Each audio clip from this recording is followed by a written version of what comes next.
Hi everyone, welcome back to my channel. आज का हमारा टॉपिक है आइसबर्ग फेनोमेनन ऑफ डिजीज़, जो कि कम्युनिटी मेडिसिन का बहुत ही इम्पॉर्टेंट टॉपिक है। अगर हम बात करें एग्ज़ाम के पॉइंट ऑफ व्यू से, तो एग्ज़ाम के लिए भी ये बहुत ही इम्पॉर्टेंट टॉपिक है, क्योंकि एग्ज़ाम में भी क्वेश्चन इससे आता है, थ्योरी में भी पूछा जाता है और वाइवा में भी क्वेश्चन इससे पूछा जाता है। इसलिए ये वीवीआई क्वेश्चन है। ठीक है, वेरी वेरी इंपॉर्टेंट क्वेश्चन है ये। आप इसे अच्छे से देख लें। लेक्चर में आगे बढ़ने से पहले अगर आप मेरे चैनल पर नए हैं तो चैनल को सब्सक्राइब कर दें और बेल आइकन को ऑन कर दें। Okay, let's start the topic. चलिए हम लोग बात करते हैं आइसबर्ग फेनोमेना ऑफ डिजीज़ के बारे में।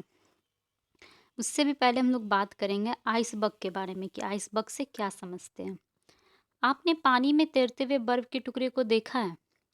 अगर उसको बहुत बड़ा कर देंगे तो उसे कहेंगे आइसबर्ग। मैं आपको एक एग्जाम्पल देती हूँ, आप रिलेट कर सकेंगे।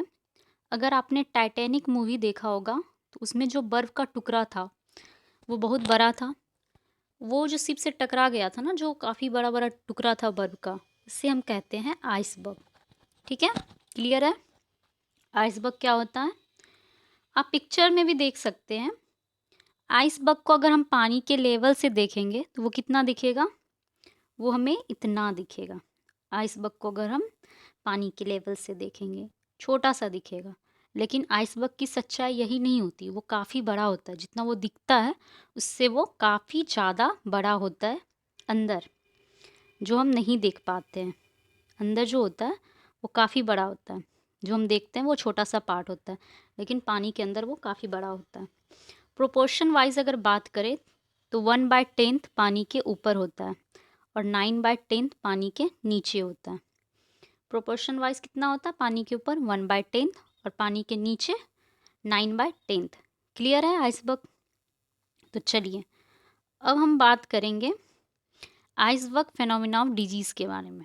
According to this concept, disease in a community में be compared with an iceberg.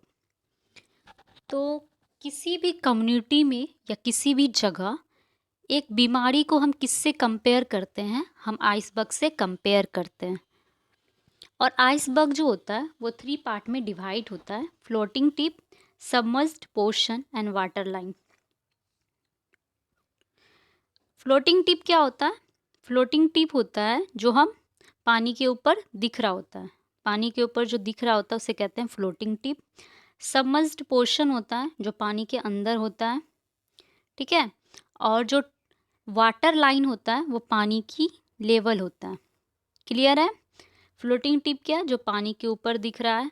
Water line है जो पानी की लेवल होता है, और सबमर्ज्ड पोर्शन है जो पानी के अंदर दिख रहा है। तो एक बीमारी को एक कम्युनिटी में आइसबर्ग के तरह ही समझा जाता है। कैसे? जैसे कोई भी बीमारी है, उसके कई तरह के अलग केसेस होंगे, कैरियर होंगे। ठीक है, और बहुत सारे केसेस और कैरियर अलग अलग होंगे। तो चलिए हम बात करते हैं कुछ यहाँ पे केसेस और कैरियर के बारे में। तो फर्स्ट है क्लिनिकल केसेस। क्लिनिकल केसेस क्या होता है? जिसमें साइन एंड सिम्टम्स देखने को मिलता है। जैसे कि कोई एक पेशेंट है, उसको कोई बीमारी है, तो साइन एंड सिम्टम्स हम देख सकते हैं क्लिनिकल केसेस में। ठीक है, जैसे कि फ्लोटिंग टिप के साथ होता है, वो ऊपर से ही दिख रहा होता है, उसी तरह क्लिनिकल केसेस भी ऊपर से दिख रहा होता है। और डायग्नोस्ड केसेस में क्या होता है? डायग्नोस्ड केसेस में होता है जिनका डायग्नोस्ड हो चुका है। मतलब कि इन केसेस में आपको पता है कि आपको ये बीमारी है, आप ये मेडिसिन ले रहे हैं और वो दिख रहा है। मतलब कि डायग्नोस्ड केसेस में सबको पता है कि इसको ये बीमारी हो चुका है, ये बीमारी के लिए ये मेडिसिन ले रहा है। ठीक है, क्लिनिकल केसेस और डायग्नोस्ड केसेस सबको दिख रहा होता है।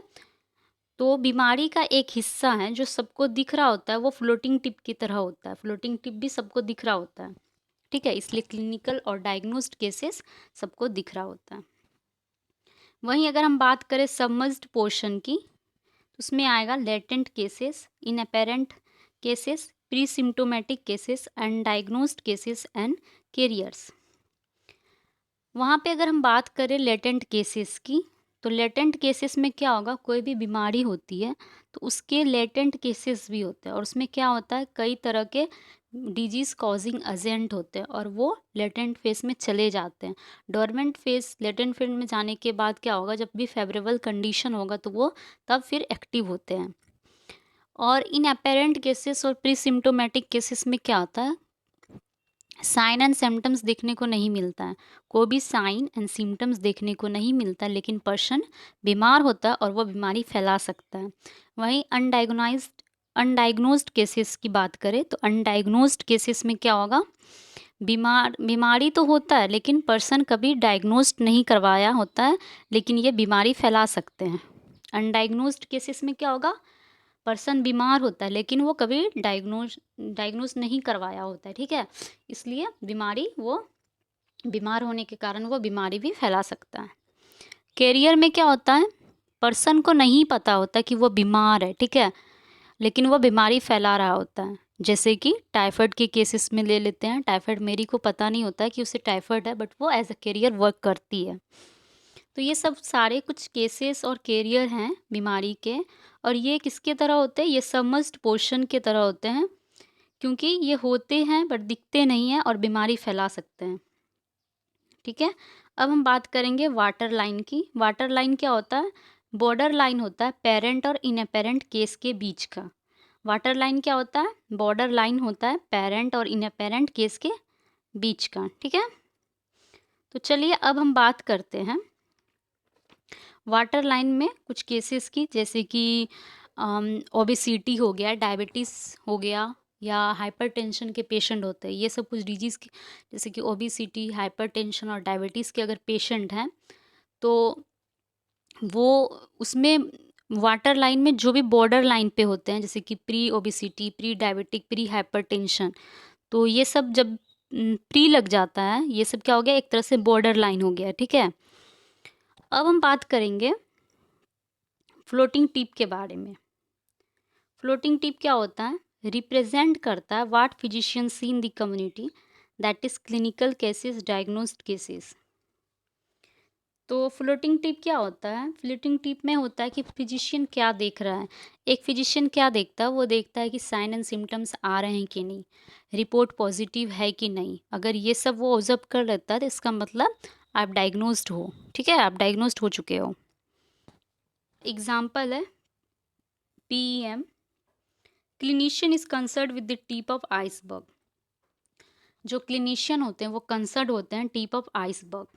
क्लिनिशियन क्या होता है, जो भी प्रैक्टिशनर हैं, डॉक्टर हैं, वो सब क्लिनिशियन होते हैं जो कि कंसर्न होते हैं tip of iceberg. Tip of iceberg में आ जाएगा clinical cases and diagnosed cases. Clinical cases में हो गया साइन एंड सिम्टम्स देखते हैं वो, और डायग्नोस्ड केसेस में वो रिपोर्ट को देखते हैं कि रिपोर्ट पॉजिटिव है या नेगेटिव है। Diagnostic test is done for the tip of iceberg. Tip of iceberg के लिए कौन सा टेस्ट किया जाता है, डायग्नोस्टिक टेस्ट किया जाता है।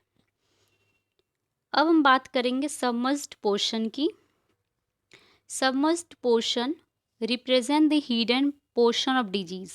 सबमर्ज्ड पोर्शन क्या रिप्रेजेंट करता है, hidden portion of disease, disease का हिडन पोर्शन जो दिखता नहीं है, ठीक है, वो रिप्रेजेंट करता है सबमर्ज्ड पोर्शन।